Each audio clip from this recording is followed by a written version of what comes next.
E aí, aluno da segunda série do ensino médio. Eu sou o professor Fernando, estou aqui para uma aula de filosofia. E na aula de hoje nós continuaremos a falar sobre o racionalismo e o empirismo. Nessa aula especificamente você vai ver os seguintes tópicos: Baruch Spinoza, empirismo, Francis Bacon e John Locke. Ok, então relembra um pouquinho aquilo que a gente viu no vídeo anterior. Eu falei para você sobre uma mudança na filosofia, tá? Tô confundindo aí porque eu acabei de gravar um vídeo sobre sociologia, mas tá tudo certo. Na filosofia eu te falei sobre René Descartes. E o René Descartes ele é considerado como o pai do racionalismo. Isso porque ele vai desenvolver lá o método cartesiano, que segundo ele é o método que atesta as verdades. Tá? Para ele é necessário métodos para encontrar as verdades. E esses métodos só podem encontrar as verdades por meio da razão, ou seja, por meio do pensamento e principalmente por meio da dúvida. Lembra lá que ele fala sobre a questão do que prova a existência dele e que ele brinca sobre a questão dos sonhos, até que ele chega na certeza de que a única prova de sua existência é o pensar. Que aí ele vem com a frase: penso, logo existo. Ou seja, se eu tenho capacidade de pensar, é isso que me faz existir. Porém, ele vai lá na filosofia dele dizer que a capacidade de pensar não pode vir dele. E ele atribui isso a Deus, a capacidade de pensar. Também ele fala sobre as ideias inatas, que são ideias que já nascem com as pessoas, já nascem com os seres humanos. Que são as ideias, por exemplo, de perfeição ou as ideias matemáticas.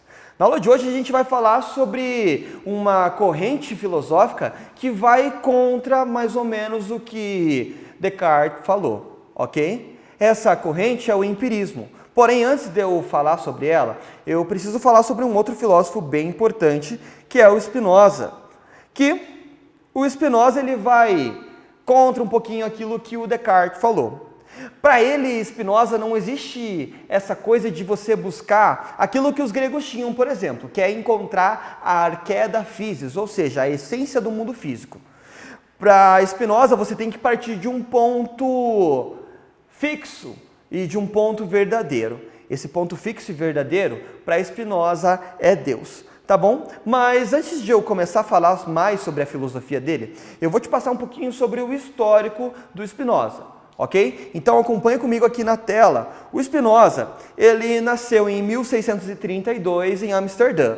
Nos Países Baixos, iniciou seus estudos pela Bíblia. Olha só que importante. É por isso que ele vai atribuir muitas coisas a Deus. Ok? Então esse estudo teológico vai estar intrínseco na sua filosofia. Volta aqui comigo. E teve acesso aos ensinamentos de várias ciências.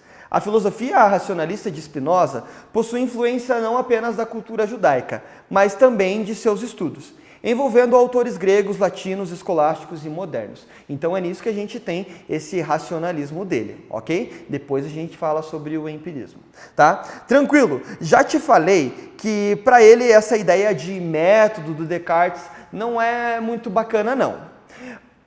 Spinoza vai dizer o seguinte, que nenhum método ou nenhuma ideia se justifica por si só. Ela precisa ter uma ideia atrás dela que justifique a ideia que está na frente dela. Só que para ele, uma ideia precisa para justificar outra, ela vai quase como que eu vou te dizer isso? Num aspecto infinito, tá? Se uma ideia precisa de outra para justificar e essa ideia precisa de outra para justificar, eu vou ficar caminhando até aqui até quase sair da tela aqui.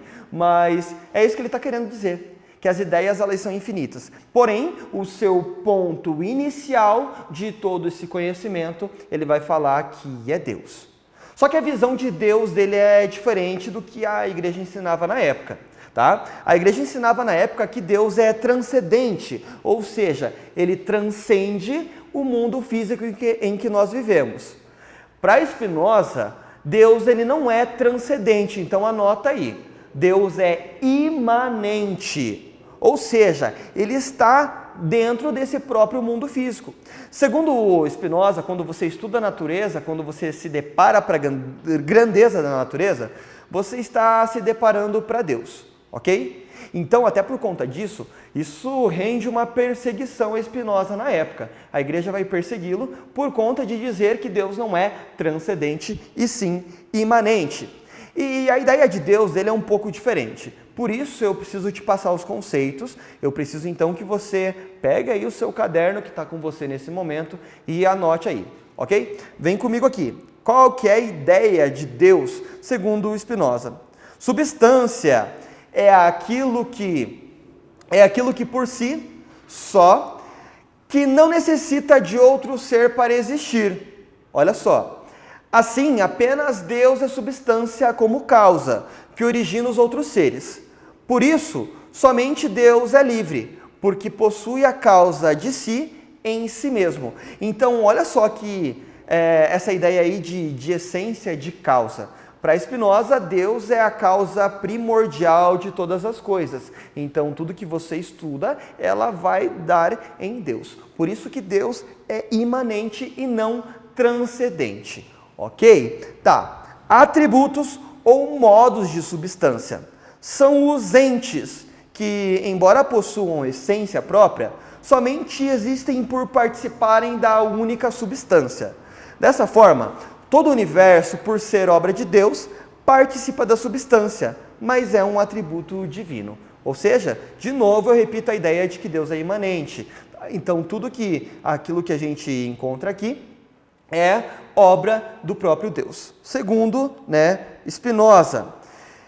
Por isso ele divide a natureza em dois tópicos aqui. Mas antes de eu te falar isso, eu vou passar uma citação dele para você entender um pouquinho melhor sobre o que Spinoza está nos falando aqui. Ele diz assim, ó: entendo por Deus um ser absolutamente infinito, isso é, uma substância constituída por uma infinidade de atributos, cada um dos quais exprime uma essência eterna e infinita. Nossa, professor, não entendi nada que ele falou. Calma que vai ficar bem claro aí para você. Para você entender essa ideia de Deus dele, ele distribui isso em dois tópicos. Uma de natureza naturante. Ó, você pode anotar aí, ó. Vou pegar aqui para você ver melhor. Natureza naturante, que corresponde a Deus. E aí tem a natureza naturada, que corresponde a todas as criações divinas, incluindo o mundo e os seres humanos. Ok? Deu para entender então essa ideia aí do Spinoza? Para finalizar aqui, ele tem uma teoria do conhecimento, que ele fala assim, das coisas, da ordem das ideias e a ordem dos corpos. Para você entender, eu vou te explicar aqui bem certinho. A ordem das ideias, olha aqui, ó, deixei aqui para você, vou colocar. Pronto. Spinoza criticava o dualismo cartesiano, lá de René Descartes, alegando que ele a impossibilitava a compreensão do mundo. Para ele, Deus como ser pensante gera a ordem das ideias, e Deus como ser extenso gera a ordem dos corpos. Porém, ambas ordens derivam da mesma essência, essa essência é Deus. Tá? Com isso, Spinoza defende que há um paralelismo, ou seja, que as ordens elas caminham juntas, por mais que elas sejam diferentes, mas parecidas ao mesmo tempo. É um paradoxo, tá? Ambas passam a ser entendidas como faces diversas de um mesmo acontecimento. Um plano do pensamento e outro o plano das coisas. Plano do pensamento, plano das coisas, ok? Mas tudo provém de uma única coisa, que no caso ele coloca como Deus. Dá uma respirada aí, você pode pegar um copo de água, eu sei que é bastante coisa para sua cabeça. Se você perdeu alguma parte, você pode retornar no vídeo, não tem problema algum, anotar ali, porque é bem importante para você. Agora a gente vai falar de um grupo de filósofos que vai contra o jeito de fazer filosofia como os racionalistas faziam, que são os empiristas. Tá? Empiristas vem de empírico, e a gente já retoma isso um pouco lá desde a Grécia Antiga. O que defende os empíricos? Que em vez de ficar abstraindo tanto as coisas, existe um mundo para se conhecer, para observar, e a gente consegue fazer isso por meio dos nossos sentidos, ou seja, por meio da nossa experiência. ok? Ó, para você entender bem e sintetizar aí o que é o empirismo, eu vou colocar na sua tela aí, tá? Ó, empirismo é uma corrente filosófica que preza a experiência, como eu acabei de te dizer, como critério para se alcançar a verdade e o conhecimento, negando o caráter absoluto da verdade, ao menos daquela verdade acessível do ser humano, ao ser humano. Defende a ideia de que toda verdade pode ser posta à prova, logo pode ser modificada, corrigida ou superada. As ideias são obtidas por meio de experiências e do uso dos sentidos, ou seja, a verdade é encontrada por meio das experiências. Porém, para eles a verdade pode ser alterada, pode ocorrer uma quebra de paradigmas. Por isso que, para muitos empiristas, as verdades absolutas alcançadas por meio da abstração, por meio desse pensamento, tá? Como, por exemplo, a ideia lá de Descartes sobre o pensamento ser a única prova da sua existência, para eles isso não vai funcionar não. Para você provar que algo realmente existe, você precisa fazer um experimento com ele. Por isso, a gente tem aqui um dos pais também da ciência moderna, junto com o René Descartes, tá? Eu estou falando aqui a ideia deles em relação ao Descartes. Não é a ideia do professor, então, por favor, tá? Divida aí as coisas aí, ok? O Francis Bacon, ele nasceu no ano de 1561 na Inglaterra. Participou de vários movimentos nos setores políticos e sociais, pelos quais passava a corte inglesa, principalmente no reinado de Jaime I. Ora, o Francis Bacon ele vai fazer uma crítica, principalmente a Aristóteles, tá? E ao Renascimento. Olha só, nesse momento aqui, a gente está estudando a filosofia moderna. Então pensa que antes da filosofia moderna, a gente tem ali a Idade Média e a gente tem o Renascimento depois. Na Idade Média você já sabe que Santo Agostinho trouxe para a sua filosofia os pensamentos de Platão e Tomás de Aquino trouxe os pensamentos de Aristóteles para o seu pensamento. Ou seja, os pensamentos de Platão e Aristóteles, eles estão intrínsecos agora dentro da teologia cristã. Quando a gente tem o Renascimento, a gente tem uma ruptura com o pensamento medieval, principalmente com a ideia teocêntrica. Se você não lembra o que é teocêntrica, eu vou te lembrar agora, que é a ideia de que Deus está no centro do pensamento.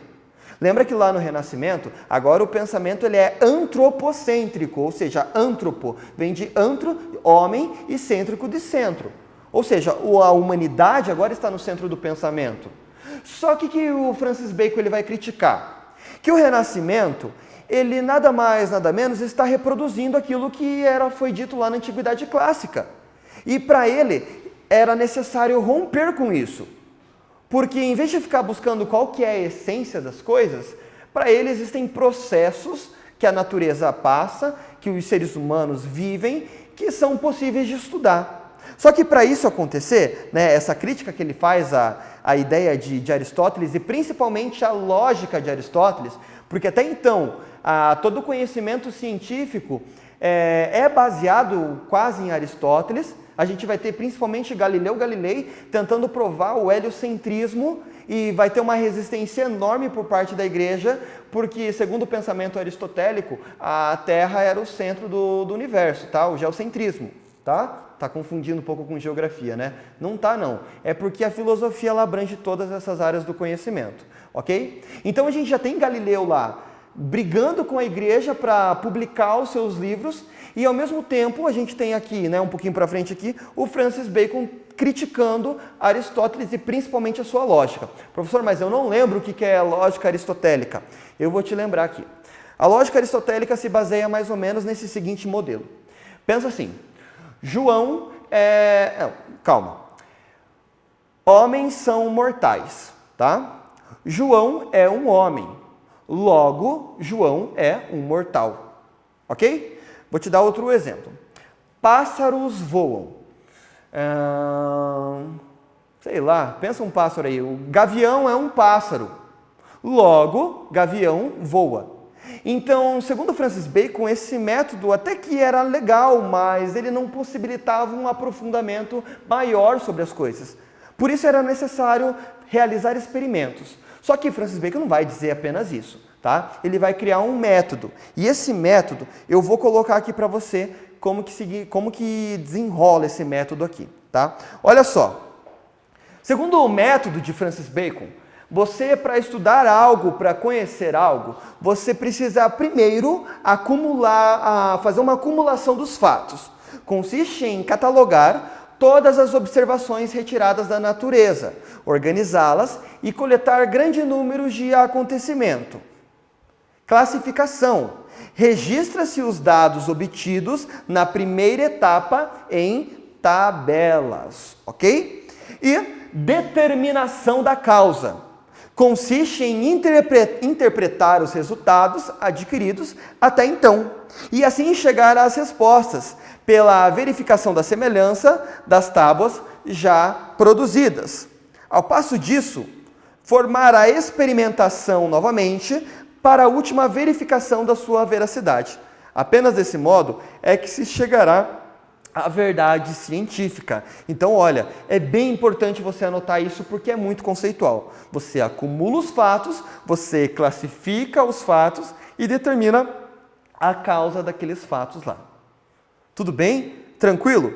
Esse método vai ser muito utilizado para toda a ciência moderna aí que se desenvolve após Francis Bacon, tá? E olha só, ele tem uma outra argumentação aqui. Para a melhor aplicação do método, Bacon argumenta que é importante identificar e superar os ídolos. Já vou te falar um pouquinho mais sobre esses ídolos, que são ideias já enraigadas no intelecto humano. Tais ideias prejudicam o pensar e a busca da verdade. Os ídolos são falsas noções, por isso devem ser combatidos. Observe a seguir quais são os ídolos definidos por Bacon. Tá? Então, ele fala que existem ídolos na sociedade, no pensamento das pessoas, e que esses ídolos, eles acabam dificultando as pessoas de conhecer e até experimentar a verdade. Quais são esses ídolos? Ídolos da tribo. É a tendência humana de ver mais do que realmente existe. Olha a crítica metafísica aqui. Tá? Professor, não lembro o que é metafísica, tá? Eu te relembro de novo. Meta, além, física, física. Tudo aquilo que é além do mundo físico, ok? Ídolos da caverna, em referência à alegoria de Platão, em que as pessoas preferem viver nas sombras a encontrar o verdadeiro conhecimento. Por quê? Segundo Francis Bacon, o conhecimento ele te tira da sua zona de conforto. Então, nem todo mundo quer sair dessa zona de conforto. Por isso, ele acaba falando dos ídolos da caverna. Ficou claro para você? Ídolos do foro ou do mercado. Foro ou do mercado. São as ideias que surgem do mercado. A multidão, ao entrar em contato entre si, troca muitas ideias e palavras, simplificando-as e perdendo o real significado que possuem. Com isso, a linguagem torna-se defasada. E o ser humano, sem saber, se expressa adequadamente por meio das palavras. Também torna-se limitado por ela. E, por último, os ídolos do teatro. Por fim, estes se referem a doutrinas filosóficas, que para Bacon também não passam de opiniões e invenções humanas. Para Bacon, as filosofias nada mais são do que máscaras da realidade. Então, vocês viram que ele tem uma crítica aí bem dura em relação à produção do conhecimento e aquilo que a gente chama de verdade. Para a gente caminhar aqui para o final dessa aula, agora eu vou falar sobre o John Locke, ok? Então você pode dar uma olhadinha, tá? Esse é o John Locke.